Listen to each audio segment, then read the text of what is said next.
Imagine charging an army 7 times your size while they were in the middle of eating dinner. This is the true story of how that suicidal gamble didn't just win a battle, it changed the entire course of a war. To truly understand how a battle this lopsided could ever be conceived, you have to travel back to the sun-scorched lands of Gascony. Picture rolling hills covered in vineyards, ancient stone villages, and the shimmering heat of the south of France. For nearly 2 centuries, this land was a paradox, a political anomaly. It was a duchy held by the English crown, a stubborn English island in the middle of a vast French sea. It was a constant source of friction, a splinter under the skin of the French monarchy. And now, in the midst of the Great 100 Years' War, that savage, generation-spanning feud between kings, the French were determined to resolve this paradox, not with diplomacy, but with fire and steel. To this end, they had assembled a host of biblical proportions. This wasn't just an army, it was the largest force seen in the south for a generation. Led by John, the Duke of Normandy, heir to the French throne, and commanded on the ground by France's most powerful southern nobles, it had a singular, brutal purpose: to expunge the English presence from Gascony once and for all. Commanding this formidable host was a French duke who saw war not as a chaotic clash of arms, but as a cold, precise science. He was an architect of sieges, a master of logistics and overwhelming pressure. He moved with the slow, arrogant, and crushing certainty of a man who has already calculated every possible outcome and found himself victorious in all of them. His army, that sprawling city of tents, had coiled itself like a great serpent around the fortress of Auberoche, a strategic stone fist clenched in the heart of the French advance. To the French commander, the castle was not a bastion of defiance. It was a simple mathematical problem, and its solution was elementary: apply overwhelming force until it breaks. For weeks, the valley had echoed with the sound of his relentless engineering. 4 great trebuchets, behemoths of timber and rope, had been assembled on site. They stood like skeletal gods against the skyline, casting long, menacing shadows over the besieged walls as the sun crawled across the sky. They were not merely weapons, they were instruments of psychological terror. Day and night, their colossal arms swung in a terrifying, rhythmic cadence. You would hear the straining groan of 1,000 wound ropes, the shouts of the siege crew, and then a sudden, sickening snap as the arm was released. 100-pound stone would sail through the air, accompanied by a hungry, whistling shriek, before crashing against the castle's defenses. The impacts were devastating, not just to stone, but to the soul. For the men trapped inside, each crashing rock was a reminder of the immense, untiring power arrayed against them. Each deafening thud was another hammer blow against the fragile, cracking shield of their morale. Inside those crumbling walls, hope was a currency in desperately short supply. The garrison was a skeleton crew, perhaps 100 men, their faces gaunt and pale from dwindling rations and sleepless nights. The constant, thunderous percussion of the siege engines meant sleep came only in short, nightmare-filled bursts. Every waking moment was spent patching the ever-growing cracks in their stone shield, knowing it was a futile effort. The well was running dangerously low, the water tasting of mud and desperation.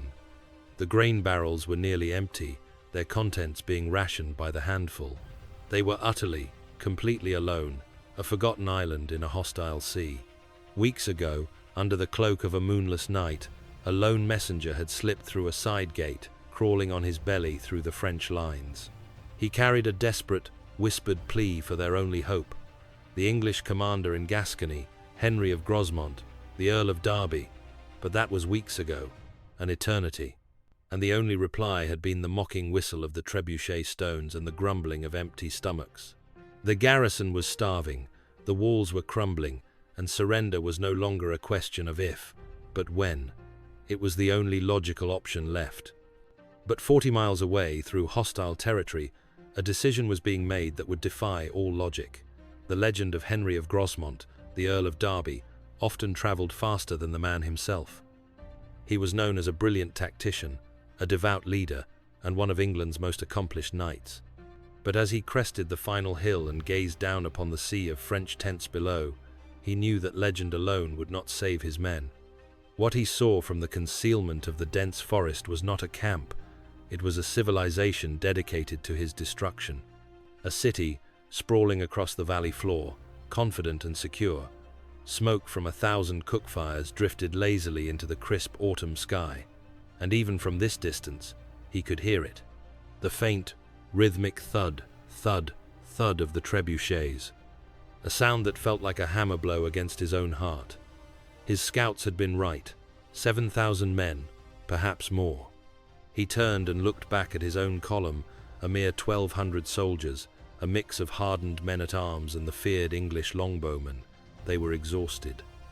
They had marched for days at a punishing pace, moving only under the cover of darkness, ghosts in a land that wanted them dead.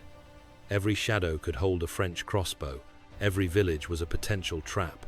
They were wolves, not lions built for the raid, the ambush, the lightning strike, and before them lay a beast of unimaginable size. With him were his most trusted captains, grizzled veterans of a dozen campaigns, including the famed Sir Walter Manny, a hero whose name was a byword for chivalry and almost reckless courage. They gathered around him now in the concealing shadows, their faces grim, the scale of the enemy sinking in. The math was simple, it was brutal. They were outnumbered more than 5 to 1. A conventional, pitched battle would not be a defeat, it would be an annihilation. It was Sir Walter Manny, the bravest of the brave, who spoke the words of cold, hard reason. "My lord," he began, his voice low and firm, "this is beyond us. Our numbers are too few. To attack this host would be to throw our lives away for nothing. We must fall back, wait for the reinforcements from the Earl of Pembroke." Another captain chimed in. "He is right, my lord. The garrison is lost. We can't save them by dying with them. This is not a battle plan. It is mass suicide." His captains called it suicide. His own eyes told him it was impossible. Every instinct of military command screamed for him to retreat, to preserve his small, precious army for another day. But Darby saw something else. He looked past the thousands of soldiers, past the sprawling tents, past the sheer, overwhelming strength. He saw one tiny, shimmering weakness in the French army, a single, fatal flaw born of their own success: arrogance. His genius lay in his ability to see the battlefield not just as a physical space, but as a psychological one. He knew the garrison was at its absolute breaking point. A day's wait for reinforcements could be the very day the walls finally gave way or the white flag of surrender was raised. The opportunity would be lost forever. He looked at the French camp again, not at its strength, but at its posture. It was relaxed, sprawling. Its defenses were casual, almost an afterthought. They felt invincible, and so they acted it. And he knew the habits of the French nobility, their rigid adherence to chivalric routine, their love of comfort and ceremony. He knew that as dusk fell, they would gather in their grand pavilions. Their heavy armor would be off, polished and set aside by their squires. Their minds would be on food, on wine, on celebrating a victory they had not yet won. Their great army would be a sleeping, sated giant. It was an insane thought, a madman's gamble, the kind of plan that, if it failed, would see him condemned for eternity as a reckless fool.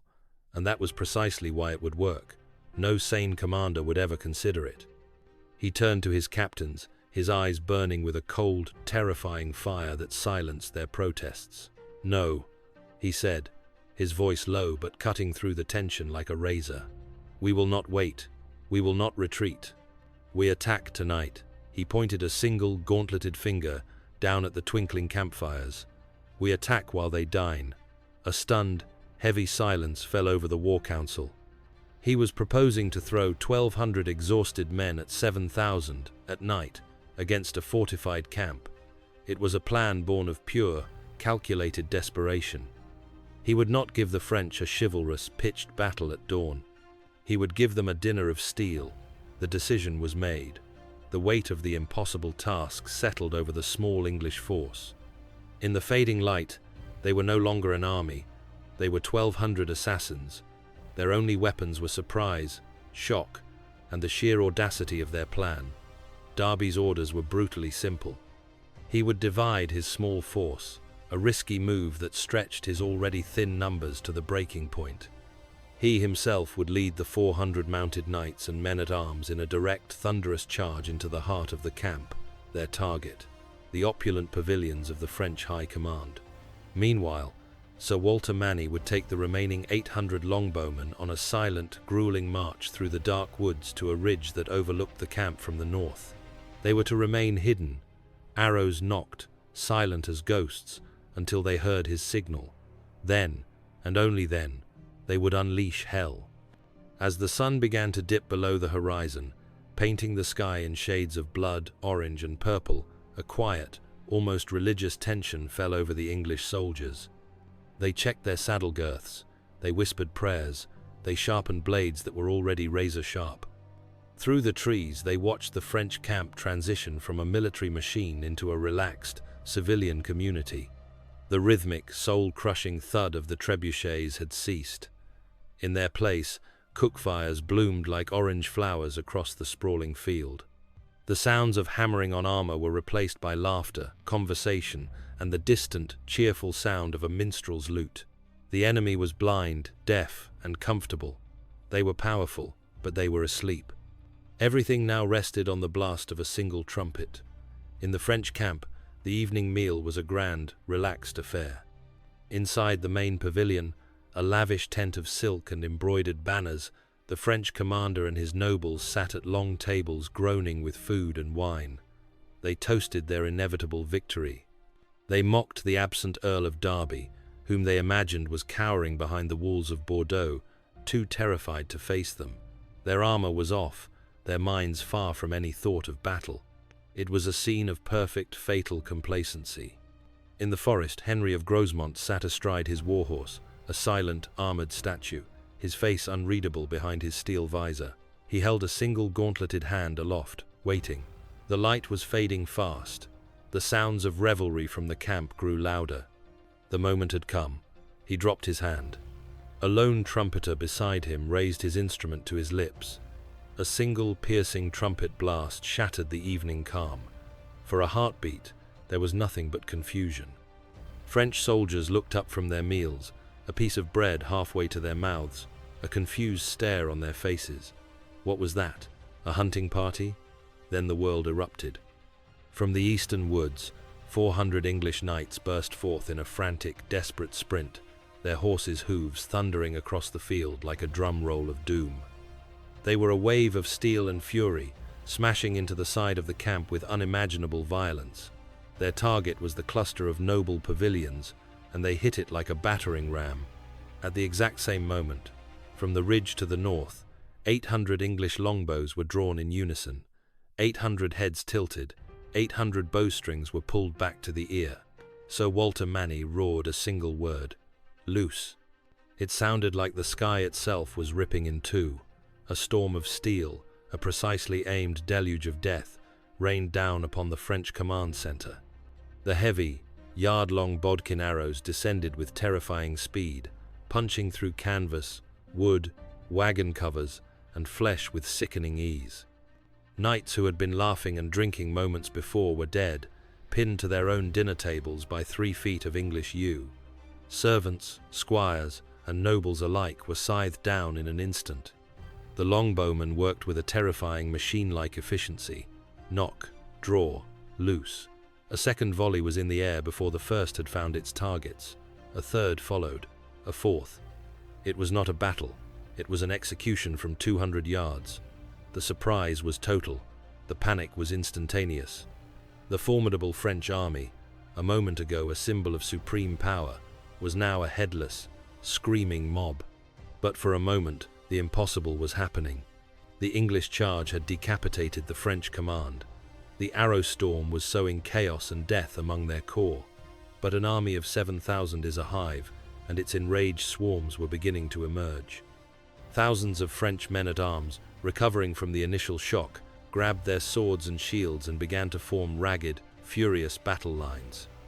Derby's small force of knights was now deep inside the camp, their momentum gone, their horses tangled in tent ropes and debris. They were bogged down in a desperate, swirling melee. They were no longer a charging hammer. They were a tiny island in a churning, rising sea of enemies. The sheer, suffocating weight of numbers began to tell. For every Frenchman they cut down, 2 more took his place. The English were being surrounded, isolated, and destroyed piecemeal. The madman's gamble was on the verge of catastrophic failure. The flame of their audacious attack was beginning to flicker, about to be extinguished. From the crumbling walls of Auberoche, the starving garrison watched in stunned disbelief. They had heard the trumpet, seen the charge. They were witnessing a miracle. But they were close enough to see that it was a miracle on the verge of being snuffed out. They could see the small pockets of English knights being swallowed by the sheer mass of the French. This was the final, most desperate piece of Darby's plan. A part that relied not on his own men, but on the courage of starving soldiers he hadn't even spoken to. As his knights fought for their lives, a single banner was unfurled on a hillside, Darby's golden lion. It was the signal. Inside the castle, the garrison commander, his face a mask of grim determination, saw it. He turned to his gaunt, half-dead men. "He is here," he roared, his voice cracking with emotion. "Derby is here. Open the gates, for Derby and for England." The great portcullis, jammed with rust and disuse, groaned upwards. The massive wooden gates were thrown open, and from the dark mouth of the fortress, the garrison charged. They were not a polished relief force. They were a collection of ghosts, half-starved men armed with rusty swords, makeshift axes, and kitchen knives. But they charged with the righteous, uncontrollable fury of men who had been caged, starved, and bombarded for weeks, and were now suddenly, miraculously, unleashed. From the French perspective, it was the ultimate nightmare. They were moments from crushing the English attack from their front, their victory assured, and suddenly they heard war cries from their rear. The castle they had assumed was full of dying men had just vomited forth a wave of maniacal, screaming attackers. The garrison smashed into the back of the hastily formed French lines. It was the perfect, brutal execution of a hammer and anvil tactic. The French soldiers, caught between Derby's knights in front and the garrison's furious charge from behind, were now trapped. Their command structure was already shattered by the longbows. Their nobles were dead or dying. There was no one to give orders. Panic, the most contagious disease on any battlefield, set in. What had been a fight became a slaughter, and what had been a slaughter became a full-blown, chaotic rout. The morning sun rose on a scene of total, unbelievable annihilation. It was not a battlefield, it was the tomb of a French army. The valley floor was a ruin of smashed pavilions, overturned wagons, and abandoned siege equipment. The great trebuchets stood silent and forlorn, monuments to a failed campaign. But the true scale of the victory was not measured in the fallen, but in the captured. As the English walked through the wreckage, they began to realize the sheer magnitude of what they had accomplished. They had captured the entire high command of the French army. 9 counts and viscounts, 3 barons, the Grand Prior of France, the Seneschal of Toulouse, and over 100 other knights and lords were now Derby's prisoners. This was more than a military victory. It was a staggering economic windfall. In the 14th century, high-ranking nobles were a walking treasure chest, and their ransoms were a tool of war. The combined value of these prisoners was estimated at over £67,000, a sum so astronomical it could fund England's war effort for years. The French had brought an army to conquer Gascony, and had instead delivered their kingdom's treasury into English hands. But the true value of the victory was strategic. In a single, brutal 90-minute battle, the French leadership in Gascony had been decapitated. Their great army had ceased to exist. All their recent gains in the region were erased overnight as French-held towns, hearing of the disaster, began to surrender to Derby without a fight. The psychological impact was immense, shattering French morale and cementing Derby's reputation as a military genius, a commander seemingly blessed by God himself. It was a victory won not by superior numbers or better steel, but by speed, by shock, by surprise, and by a commander's willingness to take a gamble so insane it bordered on genius. It was a lesson, written in blood on the fields of Auberoche, about the price of arrogance, a price paid in full by a French army that went to dinner and never left. If you believe that courage, strategy, and a willingness to defy the odds can change the course of history, then make sure you subscribe to the channel and click the notification bell. We are dedicated to telling these unbelievable but true stories that forged our world. We are already working on our next video, exploring the desperate last stand of the Varangian Guard, but we want to know what you want to see next. What battle, what hero, what insane historical gamble do you think deserves to be told? Let us know in the comments below. Your ideas are the fuel for this channel, and the most popular suggestion might just become our next journey into the past. Thank you for watching.